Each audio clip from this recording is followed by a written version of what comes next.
Harbor Beach, and I have achieved nirvana. Found my second home away from home. My first home away from home was Long Lake, and now it's Gloucester. And this is Salt Rock, Salt Island, I should say. That's the Atlantic freaking ocean. Okay, like I'm gonna be sitting somewhere someday and not even believe that I was sitting here. A lot of people take this for granted, or seeing the ocean even, and I don't, because I've hardly ever seen it. And look at that. Come in September, look at the sand dunes. Beyond the sand dunes, you see the wind things for using the wind as energy. Windmills. I forgot what they're called. There's something about being like in beautiful places and doing different things that wipes your mind clean. Okay, so the tide is out. Sometimes the tide is, sometimes the water's up here. See, you can see where the water's been wet. Well, that's usually all underwater there. I was in the water here. I wouldn't say I swam, but I guess you could call it whatever you do, because it was really rough. But I just went in the water, sat in the water, enjoyed the water the other day, and it was way up here.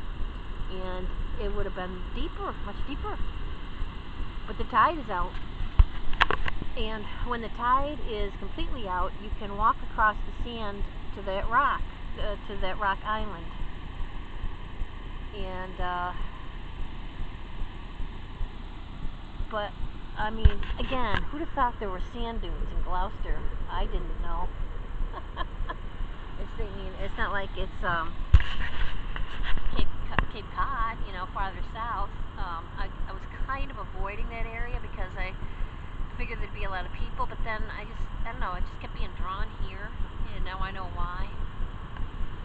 Because where I am right now is where I'm supposed to be, but it just took me a while to find it. I have a window that looks out on this.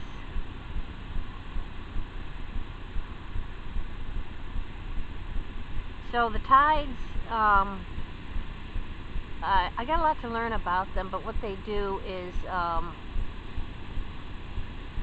they clean the ocean, and they provide nutrients for the animals in the ocean. So the tides pick up the water from the deeper water, the nutrients from the deeper water, the Arctic kind of water, and mix it with the warm water on top, so that everybody gets the food that they need, and and the nutrients they need, I should say, to survive. From whales to plankton, and having seen the whales now, it's still hard to grasp in my head that there are giant things in the water here, but having seen the whales and having seen the beautiful dolphins who played with their ship, and these they were going, I mean, we speeded up to actually leave where they were, and they followed us, which actually surprised the captain. So, I mean, look at that. Is there any more beautiful pictures than this kind of stuff, you know? Now I'm at the little red and white area over there. And so yesterday I was in Rockport, and I saw a place they call Motif 1. And so I guess artists and students of art know it's a little red building kind of out on the wharf at Rockport, Massachusetts.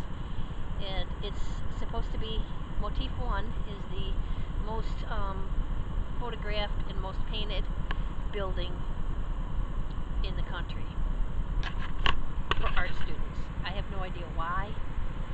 It's rather uneventful.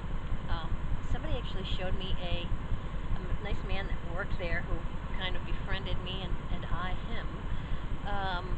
He showed me an Airbnb that was out there, because I told him I was kind of just done with Airbnbs. I've had some bad experiences, and so he says, oh, you know, his friend had one out on the wharf. It's right near Motif 1. And so I went out there, and it's a pretty cool,